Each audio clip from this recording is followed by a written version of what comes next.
In today's video, I take what has to be Virgin Atlantic's strangest flight. What exactly is one of the world's sassiest and sexiest airlines doing, flying in and out of Saudi Arabia? Join me for a full upper-class review on Virgin's Airbus A330-900neo and discover what makes this flight unique. We're flying from Riyadh to London. Let's go! And welcome to Riyadh Airport Terminal 1, which has a curious mix of airlines operating from it.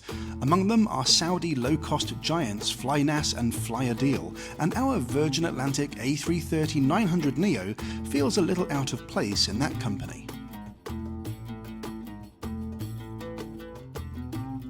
So this terminal reopened late last year after a refurbishment. I've got to say, it's a really pleasant, if small, terminal. And if you'd have told me it was a new build, I might be fooled. The terminal is very pleasant. It's rumoured to be where new full-service airline Riyadh Air will operate from. And it also has a contract lounge, which I can enter thanks to my Virgin upper-class ticket. This is definitely one of the more basic Plaza premium lounges I've been to, and other than the food, which I'm skipping today, it's kind of meh. Plaza Premium is actually a great lounge brand and they have some lovely lounges around the world, but this one here is definitely not their strongest. They're in the process of opening two beautiful lounges at JFK in New York, which gets me wondering, what's the opposite of a flagship? That's what Riyadh is. A check of the seat map shows me that today's flight is eerily empty, less than a third full. So why are Virgin running this route? Well, they're in partnership with soon-to-launch Riyadh Air and are flying this route in partnership with them to build connections. So I guess the passenger loads here aren't really the main thing. I'd love to see the financials of this flight though.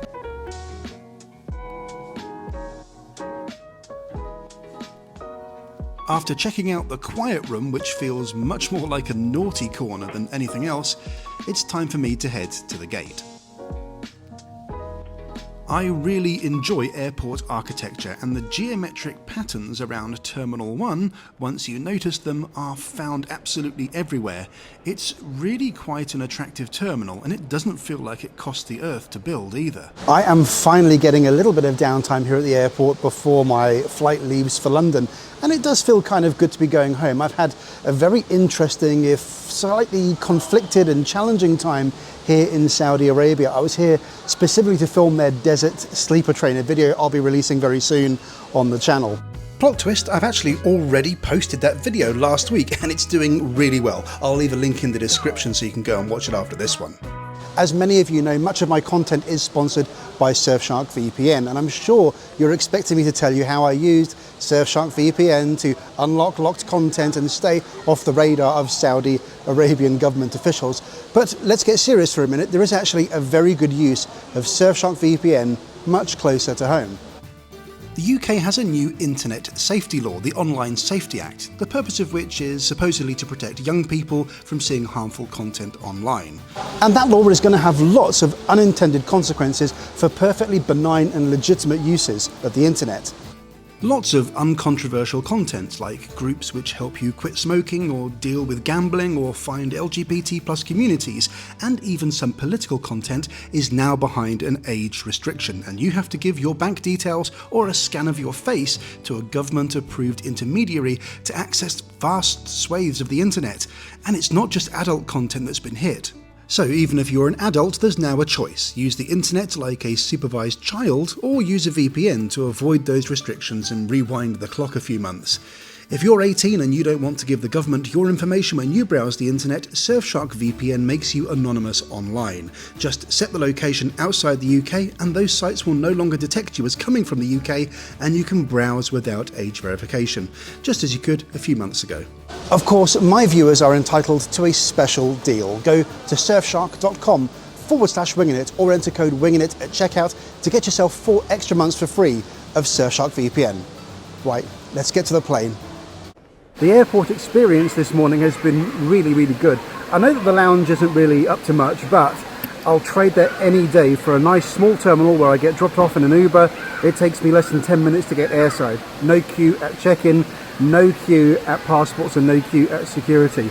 There is just one small downside here at Terminal 1. If you're taking the London flight, there will be extra gate security, and that's quite common in the Gulf. If you're flying somewhere high profile like the US or the UK, quite often there is another brief security screen at the gate. So let's go and head to the plane now. So here we go, 7 hours back to London in Virgin upper class. It's my first time on their A330-900neo.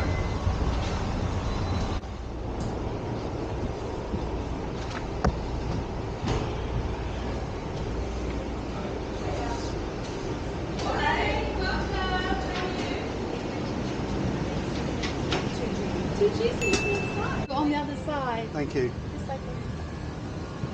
Morning. Morning. And here we are, Virgin Atlantic's A330-900neo business class. These two front centre seats are extra large retreat suites with longer beds, bigger entertainment screens and the option for face-to-face dining, mostly intended for romantic couples. Unsurprisingly unsold on this flight from Saudi Arabia. The cabin is in a 121 configuration and I'm in seat 6K today. I really like the Virgin colour palette and I think the cabin looks extremely smart. At my upper class seat are a menu, a carton of water, a date and a small amenity kit which we'll look at later. Even numbered seats are truly next to the windows, while odd numbered seats are closer to the aisle, but do have extra console space as a consolation. All of the suites have closing doors to enclose the suite fully, or at least as fully as a 5-foot door can in a 10-foot space. But be warned, the last row, 8, has a missing window. As we're in Saudi Arabia, a big Virgin plus point, the pre-departure champagne, is not available. There is no alcohol allowed on the ground in Saudi Arabia, or in fact anywhere in Saudi airspace, so I'll have to wait an hour or two to get a proper drink. Well, there's no champagne, but hey, cheers anyway. And as we push back, another aspect of the flight which makes it unique within Virgin Atlantic. Bismillahirrahmanirrahim. سبحان الذي سخر لنا هذا وما كنا له مقرنين وإنا إلى ربنا لمنقلبون.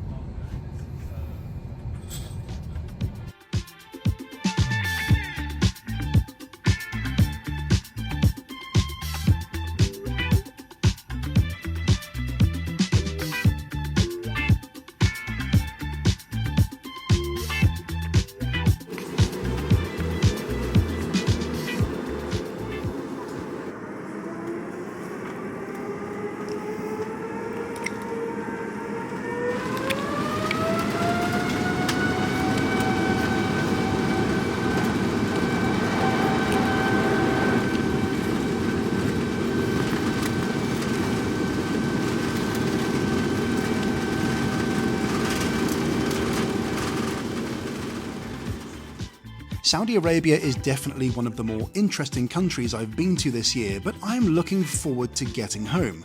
I'm finding the clash between enforced Saudi norms and Virgin's fun and flirty brand bizarrely fascinating on this mostly empty aircraft.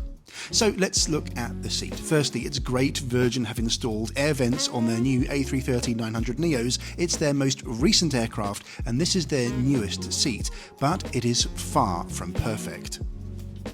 Firstly, the mild annoyance of a tray table which, unlike so many other competing business class ones, can't be moved to allow you out if there are things still on it, which kind of traps you if you need the loo but your plates haven't been cleared yet. There are also some standard charge points, but something many reviewers have noticed is the wireless charge pad doesn't really work. Most smartphones have lenses which protrude from them so they don't really lie flat, meaning that with a low seat voltage it isn't possible to charge across the tiny gap that leaves, and this seems like something that really should have been sorted out in the testing stage. Finally, this is all the storage you get in upper class. One of the main drawbacks of their old seat was a lack of storage, and seeing this not properly rectified is also a missed opportunity. The seat itself is perfectly comfortable though, and I do really enjoy this layout, and these are all just niggles rather than serious drawbacks. If you want a hot take from me, I really think business class seat doors won't be a thing in 10 years. Passengers will realise they're a gimmick. You can't see anyone from this seat anyway, and the door isn't so tall that people walking the aisle can't see you. That's us nicely in the cruise at 40,000 feet, and it's time to look at the menu. I'm quite surprised that Virgin hasn't gone for anything traditional in the way of comfort food. Every time I've flown to the US with them, there's been something British comfort food related there, whether it's a pie or a hot pot, but this actually looks like a reasonably ambitious menu. As this is a flight to London rather than from it, online pre-order isn't available, but with just a handful of passengers up front today, I'm not expecting issues getting my first choice. Service starts with crisps and a Saudi Airspace compliant non-alcoholic drink. And then my starter salad was delivered. This was really fresh and tasty, and who doesn't love those Virgin salt and pepper pots, hey? They really are just asking to be stolen, aren't they?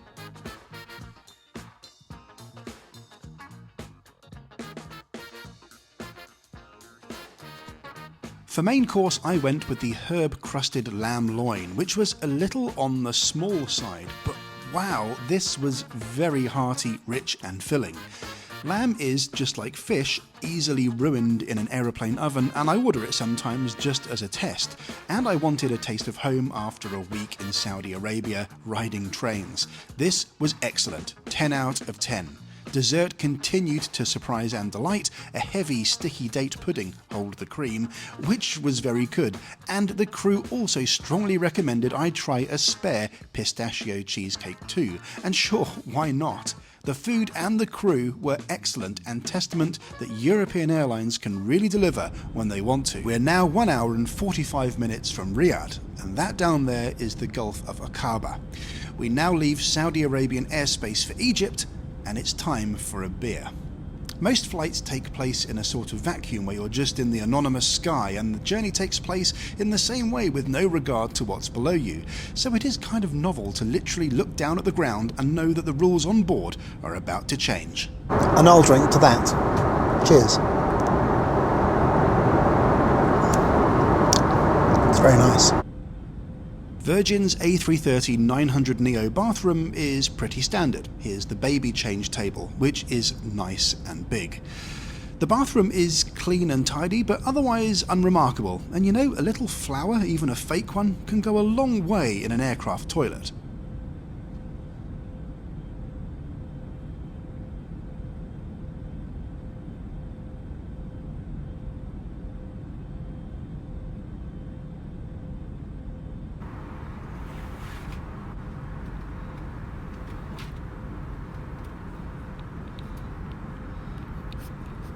It's time to test out the bed, and that sweet door is irritatingly only about 98% closed, but hey, the bed is actually pretty good.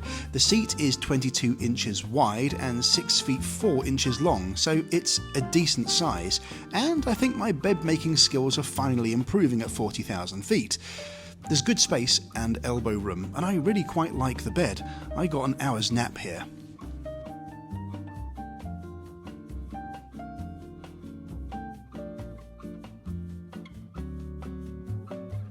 Wi-Fi on board was £18.99 for the full flight, which isn't too bad considering you can stream YouTube on it, but the best use of course is checking out which other aircraft are in the vicinity and where they're going.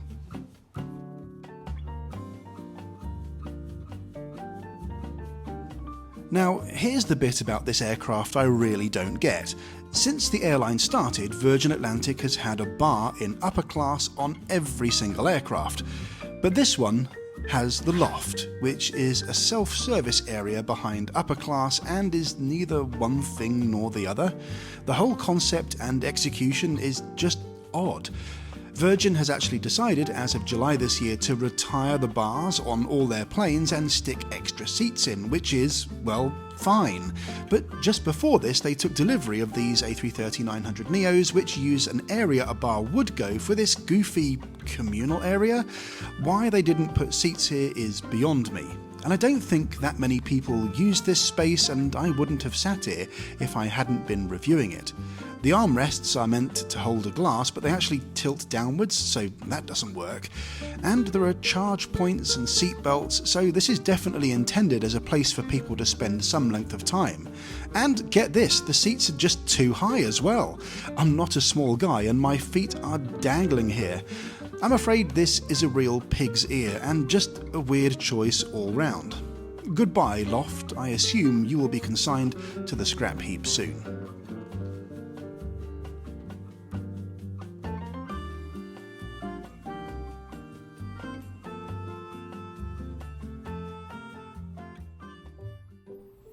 Virgin's entertainment is quite good, but I did notice the screen didn't quite match the resolution of the content. Any idea what's going on here?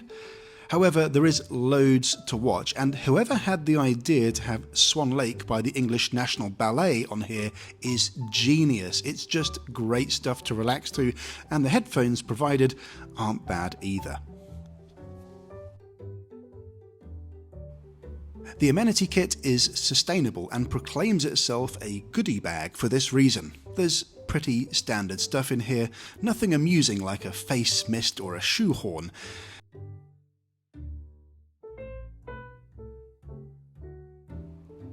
And 6 hours has gone by in a flash. A glass of red, and I tempted myself with the mixed grill platter for the pre-landing meal. This was an Arabic selection, which looks very beige. It was actually one of 4 options, so there was a lot of choice, and very nice it was too. Finally, a love heart from the crew. Handing out sweets is such a time-honoured way to end onboard service, and it's great to see it alive in 2025. This is Dungeness, and we pass over English soil here. I travel a lot, but I always enjoy coming home. Although I enjoy coming home through a thunderstorm a little bit less, and the skies look pretty ominous.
And so we're down at Heathrow. What an unusual flight. It's been really strange seeing one of the world's most openly sexy airlines serve one of the most conservative and austere countries in the world. This flight was pretty memorable with great food and crew, and it's been a few years since I flew Virgin upper class. It was really good to be back. The ride cost me 59,500 Flying Blue miles plus 189 euros in taxes. A good deal and a happy customer. I hope to find an excuse to fly Virgin again soon. Thanks so much for watching, and don't forget, go to surfshark.com/wingingit or enter code WINGINIT at checkout for a special deal, 4 extra months for free of Surfshark VPN. Cheers, and I will see you in the next video. Bye for now.